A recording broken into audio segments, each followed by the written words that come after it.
नमस्कार, मैं हूं श्यामगिरी। आप देख रहे हैं हमारा चैनल मुद्दा भारत का यानी मुद्दा आपका। फिलहाल इस समय मुद्दा है महाराष्ट्र की राजनीति का, जिसमें हो रहा है बार बार ईडी। इसी विषय पर आज हमारे साथ स्टूडियो में है अनिल थत्ते जी, और उनसे हम बात करेंगे कि ये ईडी के चक्कर क्या है, और संजय राउत जो इनके खास मित्र हैं हमारे थत्ते साहब के, वो क्या कहना चाहेंगे ईडी के बारे में और संजय राउत के बारे में, जो इस तरह का जो एलिगेशन लगा के, या एलिगेशन है कि सच्चाई है तो जांच के विषय है। तो थत्ते साहब क्या कहेंगे आप इस विषय पर, जो ईडी ने संजय राउत को काफ़ी दिन से पूछताछ करते करते कल आखिरकार उनको हिरासत में ले लिया है। सर, ऐसा है कि संजय राउत को इसका थोड़ा सा अंदेशा था जी कि उसको अरेस्ट होगी, क्योंकि मेरा तो उसका संबंध जो है वो मित्र से ज़्यादा भाई का है जी, और आज का नहीं है। करीबन 35 साल से हमारा जो रिश्ता है वो भाई का ही है। तो आज असल में मैं थोड़ा सा नर्वस भी हूँ, व्यथित भी हूँ, दुखी भी हूँ, और वो दुख और बढ़ रहा है क्योंकि जिनके लिए इसने ये सब किया, उन लोगों ने ही उसको बेसहारा कर दिया है, ऐसा मेरा भावना है। ये सब उसने किसके लिए किया? अपने लिए किया? नहीं किया। उसने शिवसेना के लिए किया, उद्धव के लिए किया, पहले बाला साहब के लिए किया। उन्होंने इसको अरेस्ट होने के बाद छोटे मोटे चिटक पुटुक इसके ऊपर उद्धव प्रेस कॉन्फ्रेंस लेता है, फेसबुक लाइव करता है, ये करता है। उसको शर्म नहीं आई कि मेरा मतलब हाथ काट दिए तुम्हारे, संजय को निकाला और जेल में डाला, मतलब तो उसके बारे में कम से कम आंसू मत बहाओ, कम से कम मुंह से बोलो तो सही कि ये बहुत गलत है और ये राजकीय दमन चक्र है और ये हम सहन नहीं करेंगे। अरे तुम्हारे इतने छोटे छोटे इसके, तुमको नोटिस आया तो भी तुम बोलते हो बंद करो, मुंबई बंद करो, महाराष्ट्र बंद करो। तुम्हारा इतना बड़ा नेता, तुम्हारा आधार स्तंभ, तुम्हारा माउथ पीस, उसको उठा के जेल में डाला। आपने एक जगह अपील की क्या कि भाई थोड़ा आज बंद रखो? बंद रखते सकते थे। महाराष्ट्र, एक अच्छा मैसेज जाता था कि महाराष्ट्र बंद किया संजय राउत के लिए, और वो भी उद्धव जी ने। उद्धव जी का एक भी मैसेज, मैंने चौकसी की अपने दोस्तों के साथ जो शिवसेना में हैं, उसकी शिवसेना में, कि कोई मैसेज आया ऊपर से? बोले नहीं आया। मैं बोला आप कुछ कर रहे हैं? बोले अभी ऊपर से मैसेज नहीं आया है तो हम कुछ नहीं करेंगे। मैं बोला मगर उसने तो अपनी जान कुर्बान कर दिया आपके लिए, आप कुछ नहीं करेंगे? बोले नहीं, अभी क्या मालूम राउत साहब के अंदर जाने से इनको दुख हुआ है कि नहीं हुआ है, शायद हो ही नहीं सकता है, तो उनको हम बिना पूछे कुछ नहीं करेंगे। तो संजय को एक दिन पहले मैंने बात की थी उससे, मैं बोला कल 11 बजे मिलते हैं। ये अभी कल इसको अरेस्ट हुई, परसों रात की बात कर रहा हूँ, जो मोबाइल पे रिकॉर्ड में मिलेगा। तो बोला अनिल हम 11 बजे मिलेंगे, मगर मिलेंगे ऐसा मुझे लगता नहीं। मैं बोला क्यों, ऐसा क्यों बोल रहे हो? वो बोला कि मेरे को जो मैसेजेस आए उस हिसाब से आज रात या कल सुबह ईडी वाले मुझे उठाने वाले हैं। तो मैं बोला कि ईडी वाले उठाने वाले हैं, ये बात क्या हो रही है? क्योंकि मैं बोला कि पवार साहब मोदी जी से मिले थे जी, और मोदी जी से उन्होंने बताया था, उन्होंने अनिल देशमुख के बारे में मैंने नहीं बोला, नवाब मलिक के बारे में नहीं बोला, सिर्फ तुम्हारे बोले, मैं बोला सिर्फ तुम्हारे बारे में। उसी के लिए वो 5 मिनट अंदर गए थे। उन्होंने बोला कि संजय को कुछ होना नहीं चाहिए, संजय एक अलग टाइप का पत्रकार है और वो एक प्रतिक्रिया जो देता है वो महाआघाड़ी की ओर से किसी ने देना चाहिए तो देता है, और लॉयल्टी से है और बुद्धिमान आदमी है। तो मोदी साहब ने उसको बोला कि I know him very well, he is my friend also, I will take care of him, don't worry. तो और ये बात पवार साहब ने संजय को बताई, और मैं ऑथेंटिकली आपको बता रहा हूँ कि संजय ने मुझे बताई कि पवार साहब को मोदी साहब ने ऐसा बोला है, I will take care of him, don't worry, he will not be arrested. क्या? He will not be arrested. तो अब बीच में ऐसा क्या हो गया कि अरेस्ट तो कर लिया, तो मोदी साहब झूठे साबित हो रहे। मोदी साहब ने आश्वासन दिया था ना इसको अरेस्ट नहीं करेंगे, तो क्यों किया? ऐसा क्या हो गया? तो इसमें अभी डायरेक्ट पवार साहब से मेरा तो कोई ये नहीं हुआ है, और उनका जो कोई है ख़ास आदमी, उससे मैंने पूछा कि पवार साहब को तो आश्वासन दिया था, फिर ये अरेस्ट कैसे हुई? तो बोला कि मोदी साहब ने एक सेंटेंस और जोड़ा था उसमें, वो सेंटेंस पवार साहब ने जानबूझकर या अनजाने में संजय को नहीं बताया। अभी क्यों नहीं बताया ये रहस्य है, ये पहली बार टीवी पे आ रहा है अपने ओर से। वो बोला, मोदी साहब ने बोला कि I will take care of him, he will not be arrested, don't worry, but he should not cross limits, he should not cross limits. ये सेंटेंस उन्होंने बोला था, और ये उनके निकटतम परिवार जो है पवार साहब का, सुप्रिया है, जयंत पाटिल है, जितेंद्र आव्हाड है, ऐसे 4-5 लोग जो हैं उनको मालूम था कि ये सेंटेंस बोला है। और जब ये बोला तब ही मुझे मेरे मित्र ने कहा था कि संजय जिस तरह से अभी बोल रहा है उसमें ही शुड बी मतलब विद इन लिमिट्स, ये जो उनकी कंडीशन है उसका भंग हो रहा है, तो इसने अगर भंग किया तो वो अपने वचन का भी भंग कर सकते हैं, उसको थोड़ा सा वार्न करो। तो मैं संजय को बोला था कि उन्होंने ये बोला है कि अरेस्ट नहीं करेंगे, और प्रोवाइडेड भी बोला है, तो तुम तो अभी ज़्यादा ही ज़ोर से जा रहे हो। तो बोला कि अभी उद्धव जोर नहीं लगा रहा है, उद्धव कुछ बोल नहीं रहा है, और शिवसैनिक डिमोरलाइज होते जा रहे दिन ब दिन, परेशानी में हैं। अगर कोई बोलेगा नहीं, अगर मैं नहीं बोलूँगा और उद्धव जी भी अपने एक उनकी जो तरह है उससे बिहेव करते रहेंगे, तो शिवसेना तो ख़त्म हो जाएगी।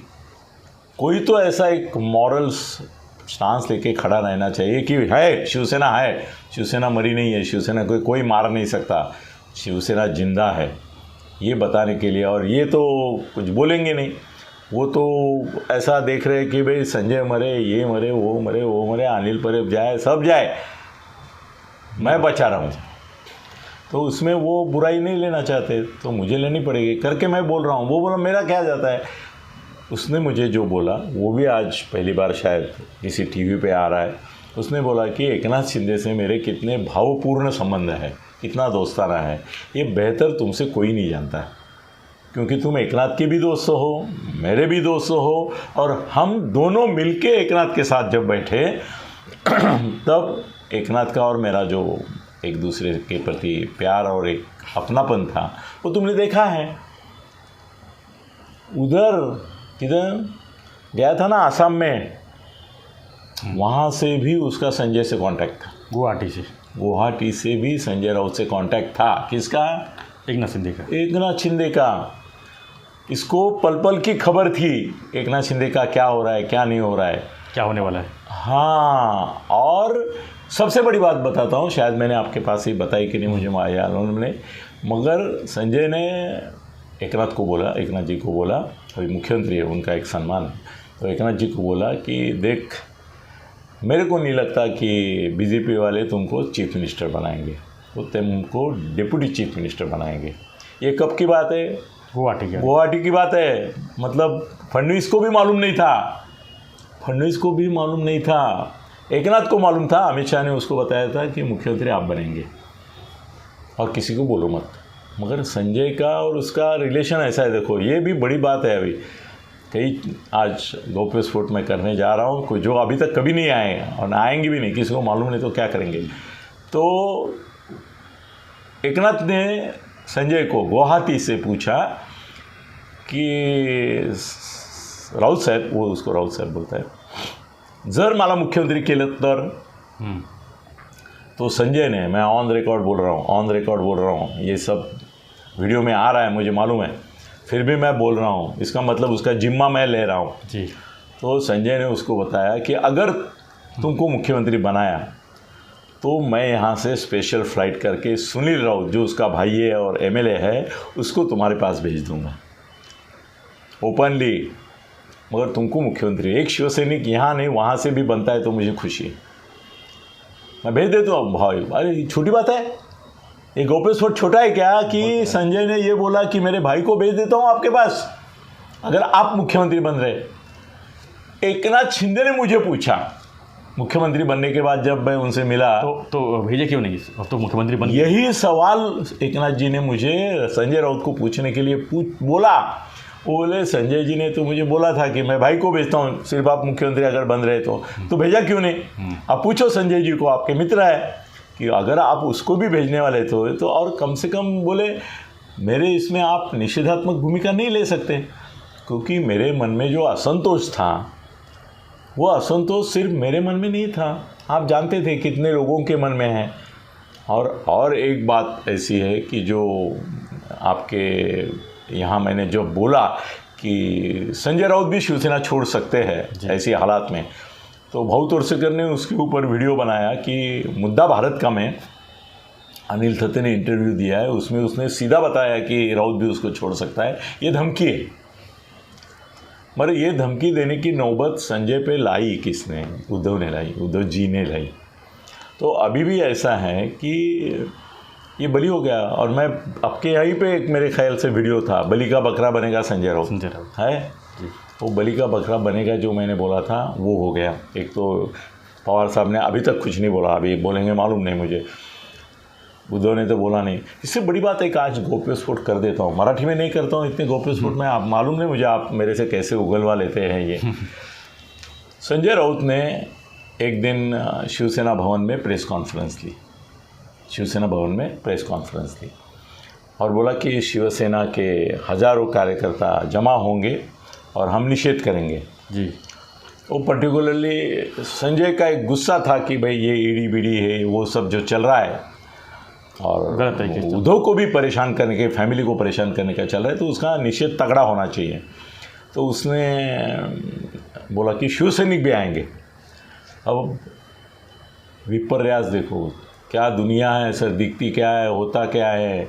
और मैं नाम लेके बोलता हूँ सर, मैं कभी ऐसा अंधेरे में नहीं बोलता हूँ कि इसने बोला होगा उसने बोला होगा, मैं नाम लेके बोलता हूँ, मैं कोट करता हूँ। संजय के उस प्रेस कॉन्फ्रेंस जो शिवसेना भवन में हुई, जिसका बहुत जलवा इसके ऊपर हुआ, काफ़ी आक्रामक हो सर, मगर कैसे है ना, शिवसेना उत्तर महाराष्ट्र का वो इंचार्ज है जिसमें नासिक और मालेगांव होता है। तो नासिक के उसके जो कार्यकर्ता है उनको में से बहुत सारे लोगों को मैं जानता हूँ, मिला हूँ, इधर भी मिला हूँ उसके ऑफिस में। तो जब मैंने देखा कि इसके प्रेस कॉन्फ्रेंस के बाहर जो लोग जमा हैं उनमें से बम्बई का कोई नहीं है, सब नासिक के, थाना का भी कोई नहीं है, सब नासिक के ही है, गिने चुने भांडुप के थे, सुनील राउत के यहाँ से। हाँ, तो मैंने संजय को बोला कि ये क्या बात हुई, तुम्हारे प्रेस कॉन्फ्रेंस में तुम बोल रहे देखो हज़ारों की तादाद में शिवसेना के नेता, ये कार्यकर्ता है, नेता तो कोई आया ही नहीं, वो एक रिटायर्ड आदमी था, वही दिवाकर राव थे, वही बेचारा बाजू में बैठा था, बाकी तो कोई ऐसा तगड़ा आदमी बैठा भी नहीं था बाजू में, एक छुटपुट आमदार थे ये दो। तो वो बोला मेरे को तो एकनाथ ने बोला था कि मैं 10 बसें भर के भेजता हूँ। मैं क्या बात कर रहे हो, उसकी बसें तो आई नहीं। तो मैं बिंदास हूँ, मैं ऐसा किसी का छोटा मोटा वगैरह ऐसा कुछ नहीं, मैं ही बड़ा हूँ सबसे। तो मैंने एकनाथ जी को पूछा, मैं फिर कोट कर रहा हूँ, हवा में नहीं बातें कर रहा हूँ, मैं कोट कर रहा हूँ। मैं एकनाथ जी से बोला कि आप 10 बसें भेजने वाले थे प्रेस कॉन्फ्रेंस में संजय के, और संजय मेरा तो जिगर का टुकड़ा है, तो मेरे को थोड़ा बुरा भी लगा था कि आपने बोला था 10 भेजता हूँ और आपने नहीं बोला। तो एकनाथ जी शिंदे मुझे उस समय बोले कि मेरे को, वो भी मैं बोल देता हूँ, छुपाने की कोई बात नहीं, जो होगा सो होगा। मिलिंद नार्वेकर का मुझे फ़ोन आया, उसको मैंने बोला कि राउत साहब की जो प्रेस कॉन्फ्रेंस है उसके लिए 10 बसें और करीबन 500-700 लोग मैं भेज रहा हूँ। तो उसने बोला उद्धव साहब ने बोला है। ये कौन बोल रहा है? उद्धव साहब। उद्धव साहब ने बोला है, ये मिलिंद नार्वेकर को बोल रहा है। किसको बोल रहा है? एकनाथ शिंदे को बोल रहा है कि उद्धव साहब ने बोला है संजय राउत के प्रेस कॉन्फ्रेंस को जाने की कोई ज़रूरत नहीं, संजय राउत के प्रेस कॉन्फ्रेंस के कोई ज़रूरत नहीं, वो विधिमंडल में एक कमेटी की कोई मीटिंग है तुम्हारी, उधर जाओ, कोई लेके जाने का बस भी ज़रूरत नहीं। इसने ये भी मिलिंद को पूछा, मैं अगर वो मीटिंग में आपको लगता है जाना जरूरी है, जबकि नहीं था, तो मैं जाता हूँ, बसें भेज देता हूँ। वो बोले क्या बोला, क्लियर नहीं हुआ क्या आपको? मतलब उस समय भी संजय को अकेला करने का इनके दिमाग में षड्यंत्र था ही। फिर मैंने संजय को बोल दिया कि एकनाथ जी तो तैयार थे, 10 बसें लेके तैयार थे, अभी पैक किया कि चलने वाली थी। तो मिलिंद नार्वेकर ने फ़ोन किया, वो भी हताशा में गया, निराशा में गया, और मुझे बोला, अनिल मैं जिनके लिए लड़ता हूँ, कभी कभी मुझे मन में ख्याल आता है कि क्या वो लायक है जिसके लिए मैं मर मिटने को तैयार हूँ, उनकी लायकी है क्या? ये अगर ऐसे ये करते हैं, थोड़ा संभाल लेते हैं करके उसने बोला कि शायद उद्धव के नाम पे मिलिंद नार्वेकर भी ये कर सकता है कारस्थान। तो उद्धव को कौन पूछेगा? अभी तुमने ऐसा बोला। मैं बोला तू भी पूछ नहीं सकता, तेरे दिल ही दिल में तेरे को भी मालूम है कि मिलिंद नार्वेकर के मुंह से कोई बात नहीं आती है जो उद्धव नहीं बोलता है जी। तो उद्धव ने उसको बोला जाने की ज़रूरत नहीं। तो सर एकनाथ को भी बुरा लगा, उसने मुझे बोला कि सर संजय जिनके लिए जान छिड़कता है, वो उसकी जान लेने पे तुले, आप उसको बता दो, एक बार सावधान कर लो, ऐसा यहाँ तक बोला। और अभी ये जो सब हो रहा है उसमें सर और एक बात, बड़ी बुरी बात मैं आज बताता हूँ, जो अभी तक किसी भी चैनल में इस क्षण तक नहीं है। मैं टीवी लगा के ही रखता हूँ हमेशा। कम से कम कल जो संजय राउत अंदर गया है, वो कम से कम 1 साल तक बाहर नहीं आएगा, नहीं आएगा, नहीं आएगा। लिख लो, कम से कम 1 साल तक संजय राउत अंदर रहेगा, नवाब मलिक रहेगा। देशमुख तो मेरे ख्याल से 7-8 महीने हो भी गए उनके, मगर उनकी और इनकी बात अलग है। वो क्रिमिनल गैंग का सवाल था, ये तो एक टेक्निकल मामला है। फिर भी संजय को 1 साल नहीं छोड़ेंगे। मैंने अभी आप आने से पहले मेरी सुनील से बात हो रही थी। किससे? सुनील से। सुनील कौन? राउत कौन? उसका भाई। मैं बोला कम से कम अग्रलेख तो संजय अंदर से लिख सकता है, भले दिखाई नहीं देगा, बोलेगा नहीं। तो बोला उसमें भी डाउट है, क्योंकि शायद ईडी ये भी ये करेंगी कि भाई इनको अंदर से अगर आपने अग्रलेख लिखने की परमिशन दी तो फिर वही हो जाएगा, अंदर ये इंटरफेयर और प्रेशर बढ़, वो ये नहीं बोलेंगे, वो बोलेंगे प्रेशर बढ़ाने की बात हो सकती है उनसे, तो इनको अग्रलेख भी भेजने मत दो। तो उसको आत्मचरित्र लिखने के सिवाय कोई काम नहीं रहेगा अंदर। तो आपको क्या लगता है, ये केंद्र की कार्रवाई है कि ईडी की कार्रवाई है? सर केंद्र और ईडी का मतलब क्या है? आप है श्याम, हाँ, तो श्याम और तुम्हारे इसमें कोई फ़र्क है क्या? हाँ, तुम एक ही हो ना आदमी, एक सरनेम है, एक नेम है जी। तो ईडी नाम है और बीजेपी का सरकार सरनेम है, फिर कोई फ़र्क नहीं है, वो एक ही है। तो ये ईडी की कार्रवाई ऐसा कुछ नहीं है, ये केंद्र सरकार की कार्रवाई है। नहीं तो ऐसा थोड़ा होता है इतना। और देखो भावना गौड़ी के पास 60 करोड़ मिला, इसके पास 12 लाख मिला, उसमें भी जो मिला उसमें भी देखो कि 2 लाख कैश था, उसके साथ जो 10 लाख था वो बंडल था, और बंडल पे लिखा था एकनाथ शिंदे अयोध्या। भैया अयोध्या आने जाने के लिए खर्चे होते हैं, अयोध्या आने जाने के लिए बसें करनी पड़ती है, रेलवे करनी पड़ती है, उसके लिए पैसा लगता है। तो एकनाथ ने इनको बोला होगा कि भाई पैसे का बंदोबस्त मेरे कैसे होगा उतना मैं भी करता हूँ, आप भी करके रखिए। तो थाना से जाने वाले लोगों के लिए या एकनाथ की ओर से जाने के लिए उन्होंने बाकायदा पैसा ला के रखा था, और वो उसके ऊपर चिट्ठी भी लिख के रखी थी कि भाई अयोध्या। देखो ईडी की सडन ये थी, तो अयोध्या और एकनाथ शिंदे लिखने का कोई औचित्य पहले नहीं था, फिर भी वो जेन्युइन था करके लिखा। अब ये ईडी सवाल कर सकती है कि 10 लाख ठीक है, भले आप एकनाथ शिंदे के अयोध्या के लिए देने वाले थे, मैं लाए कहाँ से? वो बड़ा सवाल है, वो करेंगे। देखो अभी मुझे ज़रूरत है कुछ, मुझे हॉस्पिटल में जाना है, और मैंने आपको बोला कि आप मुझे एक 5 लाख रुपए दे दीजिए। आपके पास नहीं है तो भी आप यहाँ वहाँ से कलेक्ट करके देंगे, भाई अनिल को हॉस्पिटल जाना है। एक अयोध्या जो है वो ऑपरेशन था अयोध्या, जिसमें इज्जत लगी थी शिवसेना की, साथ में जाने वाले थे उद्धव के, तो कोई कमी नहीं रहे। ये भावना से उन्होंने यहाँ वहाँ दोस्तों से मांगा होगा और रखा होगा उधर, उसमें भी कोई दिक्कत नहीं। मगर अभी मेरे को ऐसा लगता है कि थोड़े दिन में संजय जी को रियलाइज़ होगा, सुख के सब साथी दुख का न कोई, है ना वो गाना। तो ये तो सुख के भी नहीं रहे, सुख में भी इसको दुख देने की कोशिश इन्होंने की है। और बड़ा भ्रम निराश संजय का होगा और संजय का नहीं होगा। देखो एकनाथ शिंदे बाहर निकला, वो अकेला नहीं निकला, 50 निकले, क्योंकि 50 लोगों के मन में एक एकनाथ शिंदे आवाज़ कर रहा था। उसकी आवाज़ जो थी, उसका जो कहना था, उसका जो दुख दर्द था उद्धव के प्रति, वो 50 लोगों के मन में था ना, करके 50 आमदार एकनाथ शिंदे बने, तभी जाके एक साथ हुए। 18 में से 12 खासदार एकनाथ शिंदे बने, तब एकनाथ शिंदे के पास गए। एकनाथ शिंदे कोई व्यक्ति नहीं है, वो प्रतीक है। उद्धव के प्रति लोगों के मन में, उनके ही लोगों के मन में जो असंतोष है, उसका प्रतीक एकनाथ है। तो इसका असर कितना पड़ेगा उद्धव ठाकरे के मतलब सेना पे? बहुत पड़ेगा, क्योंकि ये बोलने वाला ही एक आदमी देखो जो अब दबा दिया गया। देखो समझो कि मैं अभी आपसे इतनी बातें कर रहा हूँ, अगर आपने मेरा मुख बंद कर दिया, चिकट पट्टी लगा दी, और मैं हाव भावों से या थोड़े से इससे ही बात करने लगा, तो वो प्रभावी नहीं रहेगा।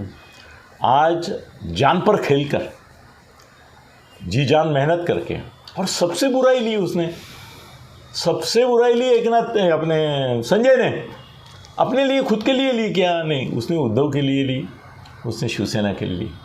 क्या अंजाम मिला उसको? लॉकअप। आंसू भी नहीं आए किसी के आंखों में। बड़ी बात बताऊं मैं आपको, संजय ने अपने जिगरी दोस्त खोए उद्धव की वजह से।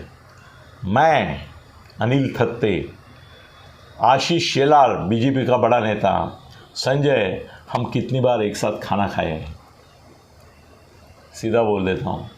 और आशीष ने हमेशा मुझे बोला कि अनिल आप मेरे मित्र हैं, मगर ये मेरा भाई है। मैं बोला मेरा भी भाई है। बोले नहीं, संजय से मैं बेहद प्यार, वो पॉलिटिकली जो भी उसका रोल है वो करने दो उसको, मेरा जिगर का टुकड़ा है ये। फडणवीस साहब से जब मिला था और संजय की बातें हुई, वो बोले संजय अगर कंट्रोल में खुद को रखता है और ये उद्धव के साथ बह नहीं जाता है, वो बात है, संजय उसकी इतनी ये करता है, खातिरदारी करता है, वकीली करता है, उसको कदर है क्या? उद्धव को नहीं है। तो फडणवीस भी संजय को कई बार मिले हैं, क्या बताऊं मैं आपको, इन लोगों का मिलना जुलना था। धीरे धीरे ऐसा हो गया कि एक बार मैंने अभी जब मिला फडणवीस साहब को, मैंने बोला संजय से अभी कितने दिनों के पहले मुलाकात हुई? बोले अभी मैं नहीं मिलता हूं उसको। मैंने बोला क्यों?